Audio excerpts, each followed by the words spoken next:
एक दिन एक छोटा हिरण जंगल के पास बने कुएं में गिर गया। वह जोर जोर से मदद के लिए चिल्लाने लगा।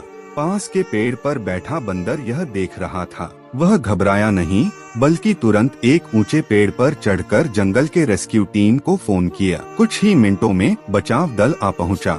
उन्होंने रस्सी डाली और धीरे धीरे हिरण को सुरक्षित बाहर निकाल लिया। हिरण ने राहत की सांस ली और खुशी से बंदर को धन्यवाद दिया। बंदर मुस्कुराया और बोला, समस्या में घबराने से अच्छा है समझदारी से हल निकालना।